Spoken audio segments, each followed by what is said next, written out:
What's going on, guys? Welcome back to the Rumor Roundup show. This is our show where we run over all the rumors that have been going on for the whole week in case you missed them. And first things first, at the time that we're recording this video, which is June 24th, a new trailer for Shang Chi is coming out tonight. Now, this trailer is going to be a little bit different from the first one that we saw. The first one largely focused on Shang Chi, which is cool. This one is supposed to focus more on the Mandarin, showing us Mandarin fight scenes, different things like that. And I gotta be honest with you guys, I am hyped. One of the things I'm really hoping for in the Shang-Chi movie is that we see it open up with Sir Ben Kingsley being brought before the Mandarin to kind of wrap up to that little mini film that we got, and then ultimately he's like, why are you using my name? And Ben Kingsley's like, I mean, it was just an act, and then he just takes him in the back and executes him or something. I don't know, maybe just throws him in a prison. I mean, I don't want to see him die, I just want to see it like wrap into what was going on with like the little Sir Ben Kingsley mini movie. I think he probably would kill him though.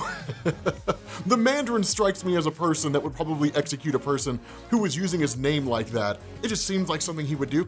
But the trailer, I'm really hoping is gonna be awesome. I mean, the soundtrack to the first trailer was amazing. That song was lit, and I'm really hoping the second trailer is gonna be much the same way.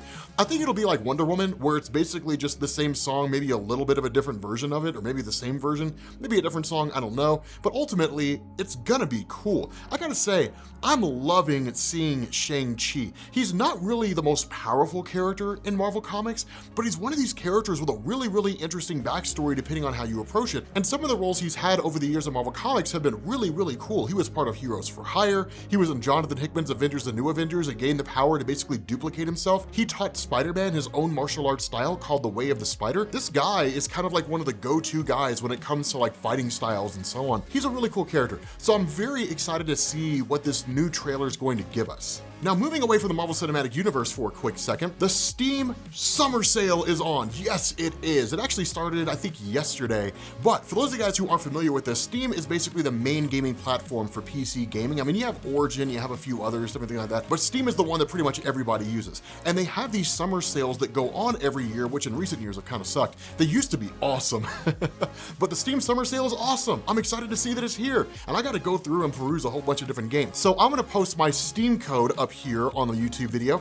Find me on Steam, send me a friend request, and we'll play some multiplayer games together. But continuing on with this bit of a gaming trend, for those of you guys who love Killer Instinct, and I have loved Killer Instinct ever since the game first came out way back in the day, according to Phil Spencer, the head of the Microsoft Xbox division, we are not getting a new version anytime soon.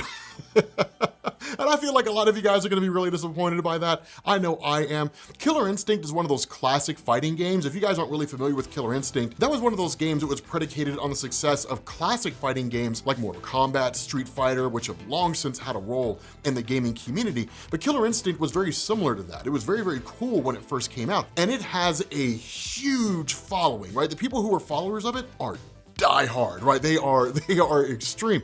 There are tournaments held on this thing. I mean, Killer Instinct has a big market out there, and it's gonna be disappointing to know that we're not gonna get a new one, but Phil Spencer kind of followed up to that and said, don't worry guys, I know you want one. We're gonna make sure the one that we get you, the new one, is gonna be a great one. So I am excited to see what they come out with, and to be honest, I'm not really against the idea that Microsoft and them are like, we wanna kind of take our time and make sure we develop one that's really, really good, because if they make one that's bad, fans are gonna be pissed. They're gonna have to deal with all that backlash on social media, and I, for one, would not want to be a party to that. But circling back into our movie news for a quick second, Black Widow, and I gotta be honest, I feel kind of bad about the Black Widow news. We'll talk about why here in a second. But Black Widow has kind of revealed, and it's really been a talking point for quite some time, so I don't really know how new this is. But they basically revealed that the whole Budapest plot thing, the concept that was brought up some time ago between Black Widow and Hawkeye, is actually gonna be a major point in the movie. I feel like nobody cares when Black Widow news comes out. Outside of that video that we did where it was revealed that Black Widow would likely end up lifting Thor's hammer, or we would see that in the What If series, nobody really seems to care about the Black Widow movie. I feel like a lot of that's because they killed her off, so why would anybody care about seeing a movie about a character they killed off? It's not like we're gonna get a continuation of it. I feel like that was a huge mistake. If they were gonna release a solo film that was focused on Natasha Romanoff, then they should have done it when she was alive. They should have done that as like one of the other movies in the beginning of the Marvel phases, as opposed to releasing the movie about a character who's dead. Because I think one of the things that drives a lot of us when it comes to seeing movies about characters in the MCU is the potential of seeing them later, right? So we want to know what their backstory is so we can kind of get that stuff done and out of the way, and then look for like Easter eggs and little things like that in the movie for stuff that'll appear later on, little things along those lines. But they're literally they killed her character. Why would we care if they released a solo movie?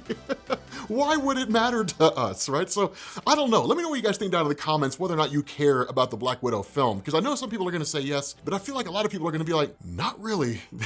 I feel like that's going to be most people's reaction. So let me know in the comments. I'm curious what your all's thoughts are. But jumping back into gaming for a second, if you guys notice, we're kind of going back and forth between gaming and movies. One of the things that we want to do here with the Rumor Roundup is we want to expand it beyond simply just covering news and rumors regarding to comic book movies and TV shows. We want to include stuff like gaming and things like that, because you guys, much like me, are huge fans of that stuff, and I think it'd be kind of cool to include those little tidbits in here. But the 30th anniversary of Sonic the Hedgehog was this week, specifically on the 23rd, and so Mojang, the creators of Minecraft, helped to celebrate the 30th anniversary of Sonic the Hedgehog by introducing skins and adding some theme songs that were based on the original Sonic game. I personally never really played the first Sonic. I mean, I did, but I never played it in the same amount of time that I played like Sonic 2. Sonic 2 was my game, right? That was my Sonic game. Sonic and Knuckles was okay. I thought it was all right. It was cool that you could take the Sonic and Knuckles cartridge and plug the other Sonic games into it and then have Knuckles in other Sonic games. That was cool. But Sonic 2, that was my game. Sonic 3 was awesome, but only because it had the music from the Ice Cap Zone.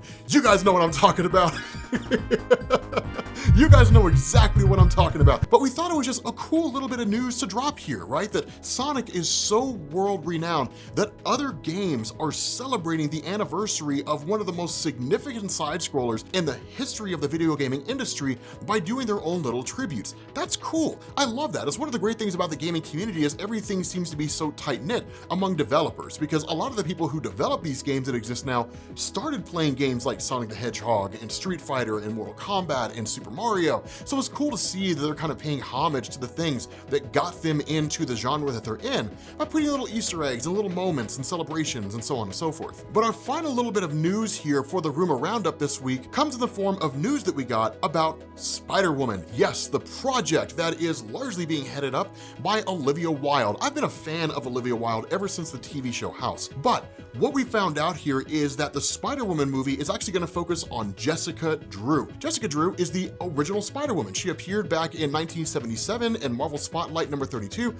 you guys remember that discussion that we did? We were talking about Marvel Feature, how Marvel would release these comics that had a whole bunch of different stories, and they did it for the purpose of just finding out what characters or teams people would like. Marvel Spotlight was basically the exact same way. So Jessica Drew makes her appearance there. She turns out to be popular because honestly, back in the 1970s, anything related to Spider-Man would be popular. And the following year, in 1978, she got her own title called Spider-Woman #1 by Marv Wolfman. The origin there was a little wonky. Basically what happened is she had suffered from uranium poisoning, so she received an injection that featured Spider-Man blood. All that happened at Mount Wundagore, which some of you guys might know is the home of the High Evolutionary. Eventually, she was put in a kind of chamber that would basically accelerate the entire process. She came out a few decades later. She was still basically 17 years old, then went forward as Spider-Woman. In 2006, that was changed by Brian Michael Bendis with Spider-Woman Origins, and we basically had this still kind of wonky origin where her mom was basically blasted with a laser while she was pregnant with Jessica Drew, and it contained energies belonging to different spiders, and that's how she ended up gaining her abilities. Honestly, the origin stories of Jessica Drew have never really made any sense, but for those of you guys who are curious about her character, if you want to read about Jessica Drew, go read New Avengers by Brian Michael Bendis. It's a fantastic place to start because it's basically when they brought her back. Her comic just kind of dropped off in popularity. She was eventually replaced by the second Spider-Woman, somebody named Julia Carpenter, who actually debuted during Secret Wars back in 1984. But it's one of these things where she's kind of a character that's been around for a long, long time. And depending on who you're talking to, there's huge fans, there's folks who don't really care. I care about Jessica Drew, but only if the story's interesting. So that's kind of my take on things. But it is cool that we're going to see her in a movie. As far as I'm aware, and I can't speak to this as an absolute, I think it's still a little murky as to whether or not it's that's actually going to be part of the Marvel Cinematic Universe. And if it's not going to be part of the MCU, that's kind of interesting because we know that Sony is sort of working alongside the MCU, and presumably when Kevin Feige told us that the Marvel Cinematic Universe was going to become its own multiverse, that Sony's whole movies, right, Venom and all that kind of stuff that's not directly tied into the MCU will just kind of exist as an alternate reality out there in this grand multiverse, and maybe we'll see it from time to time. At this point, it's still a little fuzzy exactly how all this stuff works, right? Michael Morbius is appearing, or at least seems to appear, in the Marvel Cinematic Universe because we saw that Vulture was in the film. So that's gonna be a little weird, right? Little tributes to Spider-Man being called a killer, presumably after he had quote unquote murdered Mysterio. So it's a little murky in terms of how all this stuff ties together. Honestly, we won't really know until we probably get a few movies into it, and then we kind of get a good idea of how it all just kind of comes together and is organized and so on. But regardless, that's this week's episode of the Rumor Roundup. Thank you guys for watching. Leave a comment down below if there's any particular news that we missed that you want us to cover, and we will catch you all later. Peace.